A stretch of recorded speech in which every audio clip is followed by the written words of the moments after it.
여러분들 아시는 대로 저희가 예고해드린 대로 변희재 대표 나왔습니다. 어서 오십시오. 네, 안녕하십니까. 그때 감방에서 얼마나 있었죠? 딱 1년 있었던 거예요. 딱 1년. 아, 1년 약간 안 됐어요. 한 20일 안 됐어요. 하나 1년 있어 몸이 좀 빠졌는 줄 알았더니 안 빠졌는데? 안빠 더 쪘죠. 오히려 좀 쪘어. 네. 어. 한 4, 5kg 좀 늘었죠. 왜 그래? 거기서 규칙적인 생활을 규칙적으로 먹고 규칙적으로 운동 안 하고.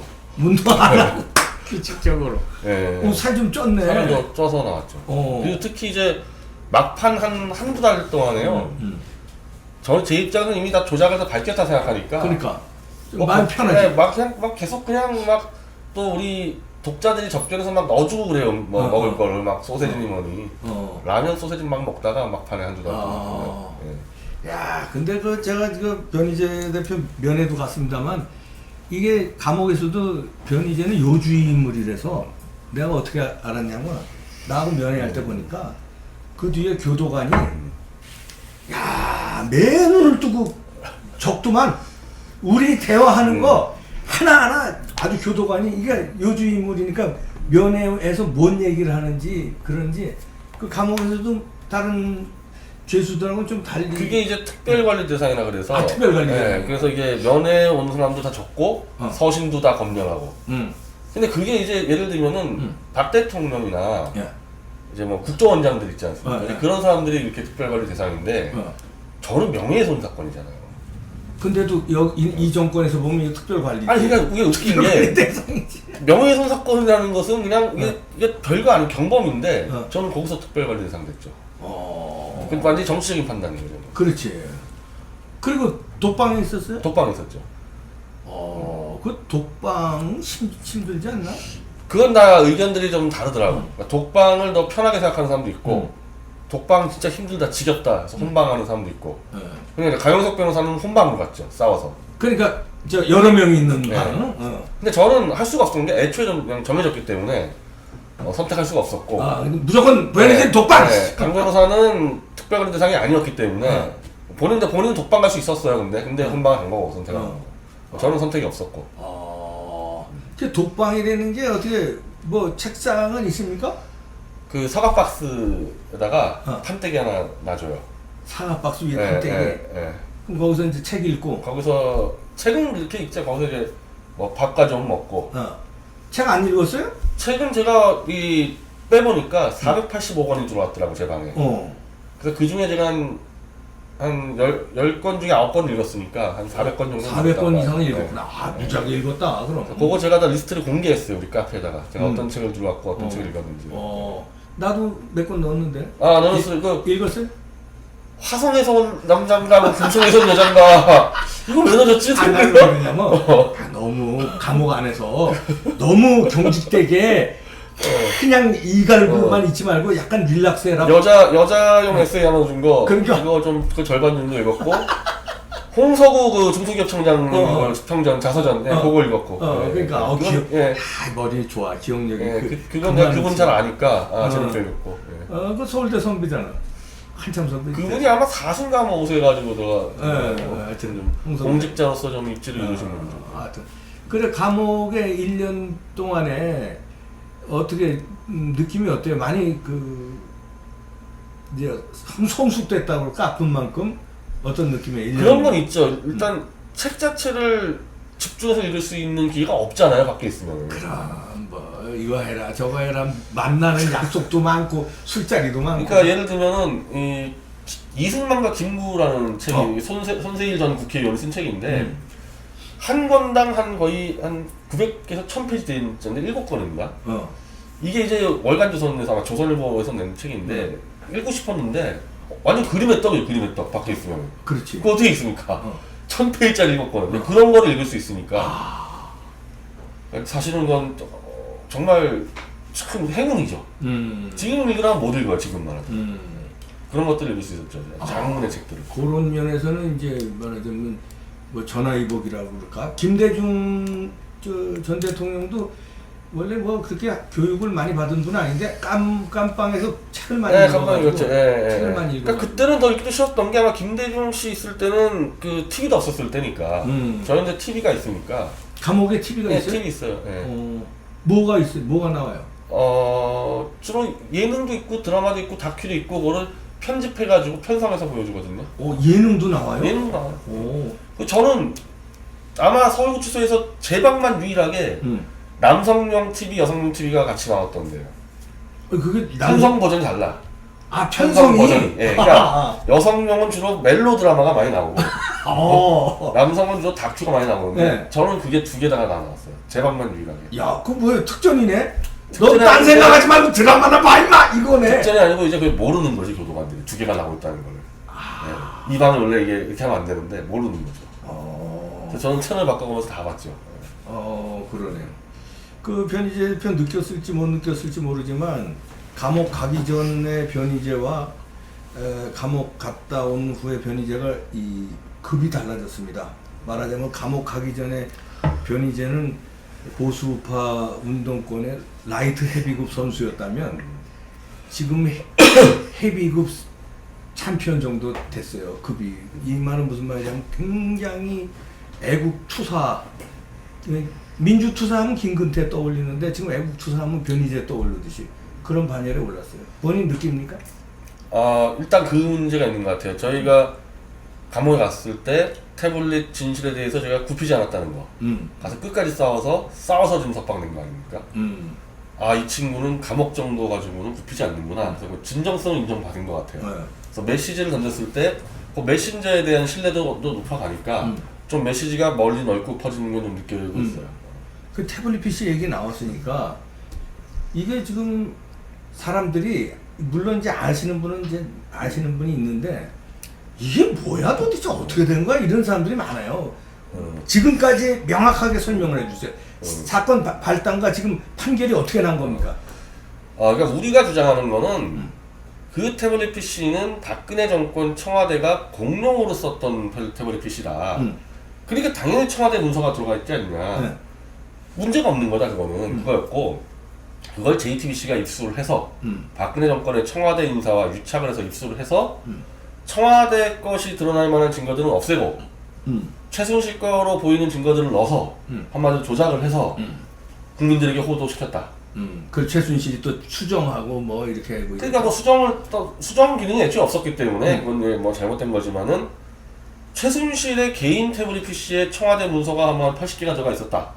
그러니까 박 대통령이 청와대 기밀 정보를 미리 최순실에게 넘겨줘서 최순실이 그걸 갖고 전경련 다니면서 돈을 뜯어서 박 대통령과 나눠 먹었다. 그거 아닙니까? 근데 우리는 그게 청와대 공정 PC니까 청와대 문서 들어간 건 당연한 거다. 그러니까 탄핵의 성립이 안 되는 거예요. 그게 진실이 밝혀지면. 네. 그래서 재판에 들어가서 우리는 최순실 거라고 조작한 증거들을 짚고 이거는 청와대 건데 왜 이거를 숨겼냐 이런 것들을 짚어가지고 나름대로 재판부를 설득했기 때문에 저희가 석방될 수 있었지. 지금 이 분위기에서 석방 절대 불가능하죠. 그렇지. 그러니까 이제 먹힌 거네 변희재 주장이. 뭐 대표적으로 이런 거예요. 그 PC 안에 네. 청와대 행정관의 여자 사람 친구라고 표현을 쓸게요. 네. 여자 친구라고 하면 이상해지니까. 그래. 그 청와대 행정관만 아는 여자 사람 친구의 사진과 연락처가 들어가 있어요. 연락처에. 최순실하고는 알 수가 없는 관계예요. 그게 당연히 이건 청와대 그 사람이 썼기 때문에 그 사람의 여자 사람 친구의 사진과 연락처가 있지 않냐. 이걸 JTBC는 보도 안 하는 겁니다. 자기들도 분명히 클릭돼 있는 거 봤으면서도. 그러니까 청와대 거라는 증거 같은 것을 다 숨긴 거죠. 그런 것들을.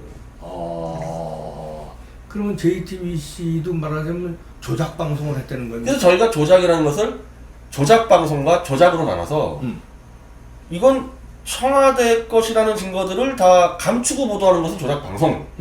그리고 태블릿 PC에 최순실 거라고 될 만한 증거들을 스스로 만들어서 했으면 그건 조작, 본체 조작. 예. 두 가지를 구분해서 재판부에 설명한 거죠. 네. 뭘 만들어냈냐? 네. 선생님이라는 그 카카오톡 닉네임. 네. 선생님이 이제 뭐 정호성이 최순실에게 선생님이라 그랬다면 않습니까? 네. 그래서 그 태블릿 PC 카카오톡 닉네임이 선생님으로 되어 있는데 네. JTBC는 이게 바로 최순실 거라는 결정적인 증거라고 얘기했거든요. 그렇죠. 네. 근데 이 컴퓨터 분석 결과 고 선생님은 JTBC가 갖고 있던 동안에 성립이 됐단 말이에요. 이건 너희가 쳐낸 거 아니냐. 그래서 우리가 그런 주장을 했을 때 JTBC가 반박을 아직까지도 안 하고 있습니다. 법정에서. 아직까지 안 했어요? 안 했으니까 제가 나왔죠. 거의 4개월간 못 하고 있어요. 의대 반박.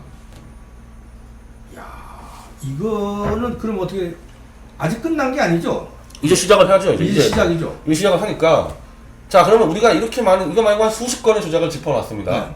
자 그러면은 국내 공인된 컴퓨터 분석 기관들이 있습니다. 네. 학회도 있고 대학도 있고 거기에 우리가 짚은 것들이 맞는지 틀리는지 보자.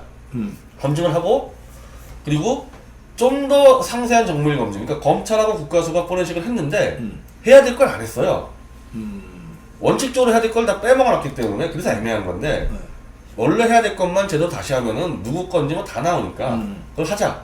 그래서 우리가 하나 민간기관은 택하고 검찰도 택해라. 그래서 두 개 분석 비교하자. 그럼 그걸로 끝내자. 이게 우리 측의 주장이거든요. 네. 그렇게 되면 단번에 나오죠. 한 달이면 나오죠. 근데 저쪽에서는 왜 그 죽었다 깨도 안 하겠다는 거죠. 이쪽은 JTBC나 검찰. 이유가 뭡니까? 안 이유가 안 하겠다는 게 이미 다 입증됐다.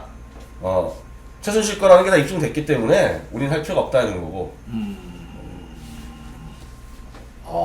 입증이 안 됐는데. 안 됐지 않습니까? 그러니까 입증 안 됐잖아요. 네. 하자 그러면 그럼 재판부가 결정하면 되거든요. 네. 사실 재판부가 계속 지금 피일 차익을 결정을 미루고 있는 거죠. 그럼 이제 태블릿 PC로 이제 뭐 박근혜 대통령 그때 억울한 탄핵이 여러 가지 원인이 있겠습니다만은 그 중에 하나가 그 태블릿 PC로 인한 거였거든. 그걸 이제 손석희의 뉴스룸에서 막 그냥 생방에서 대대로 때리면서 그게 이제 일파만파 터진 건데, 그러면 손석희 사장이 이 사건에 말하자면 스타트 포인트가 됐다고 보시는가요? 아니면 어떻게 보시나요? 이거는 이제 박근혜 대통령이 탄핵되는 결정적인 증거로는 이렇게 가치가 없어요. 이 태블릿 PC는. 근데 탄핵을 촉발했죠, 이걸로. 그러니까. 이거 촉발을 했죠. 네. 그러니까 박근혜 대통령이 최순실에게 청와대 기밀을 미리 빼주 증거로 사용됐기 때문에 그것 때문에 바로 이 사건 이후로 정호성, 안종범 등이 다 구속이 됐고 촛불이 들고 일어났어요. 그러니까 이게 정치적인 시발점이니까 만약에 이게 조작이었다는 게 드러나면은 법적으로는 몰라도 정치적으로는 다시 다 원점으로 돌아올 수가 있으니까 그래서 이걸 위험하다고 보는 측이 문재인 쪽. 그러니까 집권 자체가 이게 정당성을 잃어버리는 그렇게 생각을 하는 것 같아요. 근데 저는 태블릿 잡을 때부터도 이걸로 탄핵을 다 엎어버렸다 생각을 한 적이 한 번도 없어요. 이거는 언론 보도가 잘못됐으니까 잡겠다는 생각을 했었는데 자꾸 대응하는 방식들 보면은 아니 계속 그렇게 주장을 해. 그러니까 검찰하고 JTBC가 이걸 통해서 탄핵을 무효화시키려는 정치적 목적으로 내가 허위사실 유포했다고 나오니까 난 그 생각이 전혀 없었거든요. 얘네들이 그렇게 생각하는 거 보니까 이게 만약에 진실이 입증되면은 탄핵이 원천 무효되고 그러면은 탄핵을 통해서 정권을 탈취할 문재인이가 날아간다. 자기들이 그렇게 생각을 하니까 나도 그렇게 보는 거예요. 그러면은 제 구속부터 이 과정이 얼마나 무리였는지가 나오는 건데 저를 구속시켜놓고 그래도 태블릿 조작리가 또 나오니까 1심의 선고에서 황희연 대표까지 또 추가로 구속하지 않았습니까? 2명이나 구속을 시켜버린 거예요. 그걸로 진실을 은폐하고 끝내고 싶었는데 또 진실이 튀어나오니까 이제 제가 뭐 석방이 됐는데 그 무리한 구속을 누가 했냐 이거예요. 문재인이 장악한 검찰과 제 구속영장 발부한 판사가 우리법연구회. 우리법연구회. 그리고 저한테 2년형을 때리고 황희연 대표한테 1년형 때린 판사가 우리법연구회. 그리고 2심 판사도 우리법연구회. 우리법연구회가 다 문재인 지지하는 판사라고 보도가 나오지 않습니까? 어떻게 저 사건마다 다 우리법연구회가 들어온단 말이에요. 구속부터 2심까지 다. 이거 우연이라는 겁니다. 이거. 그래서 문재인 쪽이 총력적을 펼쳐서 구속을 시켜서 진실을 은폐하려고 했는데 좀 실패한 거 아닙니까? 그럼 반대로 얘기하면은 이게 드러나면은 문재인이 정통성 붕괴되는 거죠. 그러면은 태블릿 PC의 실체를 막으려고 하는 세력은 지금 현 정권에 있다 이렇게 보시는 거예요? 검찰하고 법원의 행태를 보면은 검찰 법원은 정권이잖아요. JTBC가 문제가 아니라. JTBC는 이건 손석희와의 싸움이 아니네요 지금 변희재는. 그렇죠. 손석희는 아무런 전 관심이 없어요. 그리고 또 하나는 이건 제가 1심 막판에 저희도 발견한 건데 저는 검찰이 JTBC의 조작을 그냥 묵인한 정도로만 봤는데 검찰이 직접 막 뒤져서 엎어버리는 기록들이 다 나오는 거예요. 그래서 도태우 변호사가 지금 특검 추진단을 이끄는데 검찰 공모 태블릿 조작 사건이라고 얘기합니다. 검찰 공모. 검찰 공모. 조태호 변호사 그렇게 주장하고 있어요. 실제 기록이 막 나와요. 검찰이 뒤엎은 기록이. 그래서 JTBC의 증거 조작을 인멸해준 기록들이 막 나오는 겁니다. 컴퓨터에. 그럼 도대체 이 사건을 생각해보란 말입니다. 박근혜 정권 때의 검찰이거든요. 박근혜 정권 때의 검찰이 문재인 성향의 언론사와 태블릿을 조작해서 공모를 했다 그러면 그 위에 누가 있지 않고 어떻게 가능하냐는. 그렇게 보시는군요. 검찰을 누가 움직였냐는 거예요, 검찰을. JTBC 그렇다 치고 어떻게 박근혜 정권의 검찰을 움직여가지고 JTBC와 같이 조작을 도와줄 수 있냐. 이거는 정권 탈취할 만한 위가, 엄청난 위가 움직였다는 건데 그 결과로 문재인 정권을 잡지 않았습니까? 근데 이게 조작이 들어왔을 때 문제가 뭐냐. 검찰을 배후에서 누가 움직였냐가 나올 수밖에 없잖아요. JTBC가 아니라. 정권 무너질 수 있는 거죠, 문재인 정권이. 그래서 그렇게 일을 쓰고 그냥 감옥에 집어넣었던 겁니다. 이거 이제 지금부터 시작이라고 그러셨는데 네. 이 건에 대해서 그럼 이제 계속 어떻게 이제 되는 일단 재판에서 꺼내야죠. 태블릿 PC를 꺼내서 음. 그거 포렌식 하면 다 나와요. 이거 아니, 누구 거를 칼자루 가진 사람이 안 하겠다는 그 변희재 대표 어떻게 할 거예요? 근데 이제 재판부가 20만 되더라도 3명이에요, 판사가. 구속영장 발부하고 1심은 1명이니까 둘 다 우리법 연구회입니다. 네. 그렇게 했지만 2심에도 물론 우리법 연구회가 들어와 있지만 어쨌든 3명이니까 3명이 일치 단결해서 너무나 피의자로서는 상식적인 요구를 짓밟지는 못하는 거예요. 그래서 석방을 시킨 거 아닙니까? 네. 그리고 결정적인 증거인 태블릿이 지금 법원에 있어요. 뭐 저 멀리 있는 게 아니에요. 네. 옛날에 기억날 거 박원순 아들 사건. 네. 영국 런던에 있었잖아요, 아들이. 네, 네. 그래서 안 들어온다는 얘기 아닙니까? 네. 그때도 재판부가 증인 채택했습니다. 런던에서 안 들어오니까 검증 못했는데 이 태블릿 PC는 지금 대한민국 법원에 있어요. 법원에 그거 훼손은 안 됐어요. 안 됐어요. 그러니까 훼손했으면 훼손한 기록도 남아있으니까. 그러니까 포렌식이라는 게 한국이 워낙 발전돼서요. 훼손한 거 다 잡을 수가 있어요. 포렌식 하면 누가 손댄 거 포렌식이 다 나오는 그래서 거야. 검찰이요, 이거 들고 자기들이 JTBC에서 받았으면은 받아서 포렌식을 했을 거 아닙니까? 네. 그 뒤로는 건드리면 안 되잖아요. 포렌식 해놓고 또 건드리는 거예요. 그 다음날부터 또. 근데 그 건드릴 때는 기록이 나오죠. 나온다. 네. 그래서 뭘 해도 나온다. 다 나오기 때문에 있는 거 가져오면 됩니다. 법원에 있는 거 꺼내서 놓고 검찰도 이거 이제 이 태블릿에 있는 파일 전체를 복사해서 검찰 하나 주고 우리 하나 주고 각자 맡겨 기관에 두 개 비교해. 그럼 똑같은 과학적 검증이니까요. 큰 차이 안 나올 수가 없죠. 예. 똑같이 나오는 거죠. 그렇게 해결할 수 있다는 겁니다. 근데 그게 만약 그렇게 해서 명백히 우리가 주장한 청와대 공룡 것이고 JTBC와 검찰 조작이 드러나는 순간에 특검 갈 수밖에 없잖아요. 그렇지. 특검을 가면은 딴 게 문제가 아닌데 위에서 누가 시켰냐 이거 검찰 조작을 이거. 누가 시켰다고 보시는 거예요?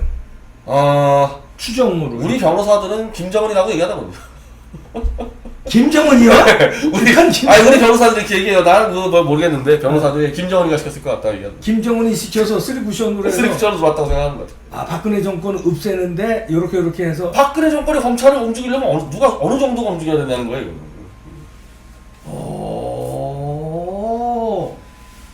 야, 이 북한을 싫어하는 정권을 내리고 북한을 좋아하는 정권을 세워야 되겠다 이런 그림하에서 모종의 작업들이 쫙 이루어졌다 이런 얘기. 그 중에 하나가 태블릿 PC고 그 중에 하나가 변희재가. 제가 이 상황을 도대체 어떻게 검찰이 이걸 다 조작을 개입하냐. 그래서 저를 접견한 모든 변호사들이 제가 물어봤을 때 이거는 김정은 정도가 지령때리지 않고 어떻게 이게 가능하겠냐. 이건 특검으로 반드시 밝혀야 되는 거죠. 야, 이거 특검 가야 되겠네요. 야, 변희재 대표의 추측이 맞다면은 이게 내 추측이 아니고 변호사들이. 네. 야, 이거는 엄청난 일인데. 엄청난 사건이죠.